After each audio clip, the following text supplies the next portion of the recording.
G'day all, Chris from Primax Sports. Thanks for tuning in to the latest edition of our Super Rugby Power Rankings for Round 3. Round 3 saw some quality matches, including a cracker show for the first appearance of Super Rugby in Singapore, where the Cheetahs escaped with the points by the narrowest of margins. Speaking of margins, our tips for Round 3 saw us nail 6 of 7 margins, missing only the Chiefs' whopping win over the Kings. We did however tip the winner there to see a perfect round of match winner tips. Our margin tips saw us turn $30 into almost $600 utilising multis, so make sure to follow our tips for the weeks ahead as we look to do it again. Atop the rankings this week are the Brumbies. They put in another dominant display, narrowly missing out on a bonus point on the road in Perth. True to form, midfield generals Matt Tamura and Christian Liliafano led the way again for the undefeated boys from Canberra, and they now faced a tough trip across to Newlands to take on the Stormers. In second, we see the Sharks, the only other undefeated side in Super Rugby. The Sharks put to bed any questions over the quality of their wins thus far with a strong away win over the Stormers. Joe Peterson again led the way with 13 points for the men from Durban. He was well assisted by fellow recruit Willie LaRue, who ran for close to 100 metres. They now travel to Loftus Versfeld for a match-up with the Bulls. It'll be interesting to see how they fare when they do eventually leave South Africa come round 8 for their travel. Next up in third, we see the conquest of the Sharks from round 3, the Stormers. The lads from Cape Town were far from disgracing against the Natal boys, picked up a bonus points for their effort, and now look to another tough assignment in the travelling ACT Brumbies. In fourth, we see the first of the New Zealand sides, the Highlanders, claim their spot. After starting the year off with a loss to the unfancied Blues, the Dunedin side has claimed back-to-back wins against the Hurricanes and Lions.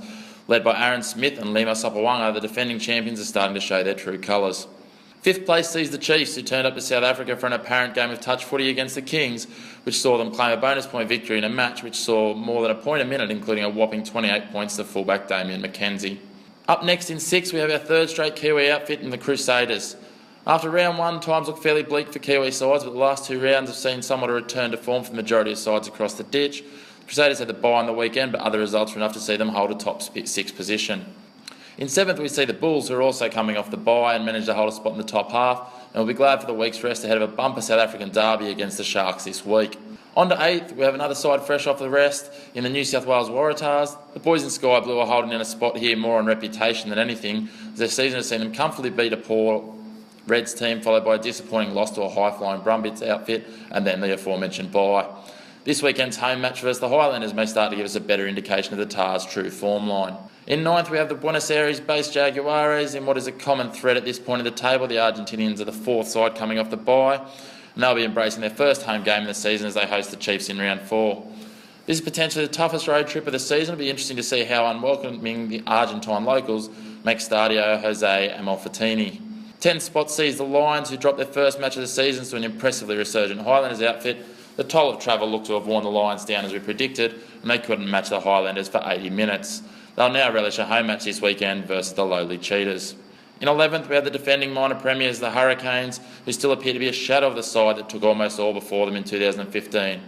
They scraped home after spending the final 5 minutes of their match versus the Blues, camped on their own try line, and seeing Victor Vito go to the sin bin in this period. It was an impressive defensive effort, but nonetheless would have sent coach Chris Boyd a little grayer. 12th position belongs to the Melbourne Rebels, who were almost ambushed by a reinvigorated Reds outfit.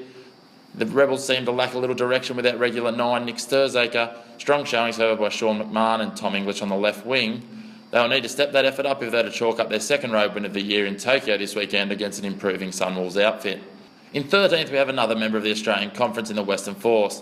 The lads from Perth need to sort out their attacking structure, having only crossed for 4 tries in 3 matches thus far. They were comfortably beaten by a Brumbies side that didn't really shift into top gear on the weekend, and it doesn't get any easier as they travel to Wellington to take on the Hurricanes side that is slowly finding their feet and will be aiming for the Force to be the team they have it all gelled together against. In 14th, we see the Cheetahs, who took on the road trip to Singapore and barely escaped with competition points against the Sunwolves in front of a disappointing crowd of just over 8,000. The Cheetahs were best served by fly half Daniel Moraes, who chalked a tally of 22 points, including 2 individual tries. A notable mention to Boone Prinsloo, whose impact off the bench will certainly have him right in the mix for a starting berth this week versus the Lions. Dwelling in 15th, we have the Auckland Blues. They promised so much with a first start win against the Highlanders, and their standing could have been somewhat different had they scored a late try after the siren this week, but they couldn't get it done against a determined Highlanders outfit, and it certainly raised some questions over their ability to grind it out when needed. The Blues will certainly be looking forward to the opportunity to take on fellow cellar dwellers, the Reds, this week, albeit with the match in Brisbane. 16th place belongs to the Japan Sunwolves, who came so near to getting their first ever Super Rugby win against the Cheetahs. They did, however, pick up their first competition point and have been far from embarrassed so far in the competition. Although it will be interesting to see how they do go come round 6 when they eventually hit the road for their first away game, although it is against South African battlers, the Kings. In 17th, we've got the Queensland Reds. Much improved and almost got the chocolates against the Rebels. The sacking of Richard Graham looks like it may have worked a treat, albeit occurring much later than it ever should have. And bringing us home in 18th is the Kings. Someone needs to let these guys know that this game is tackle. So far from their 2 matches, they've conceded an average of 50.5 points a match and a total of 13 tries, and they were both in home games. God forbid what will happen when they head to New Zealand this weekend to take on the Crusaders. If you're a Kings fan, tuck yourself in for a long and depressing season.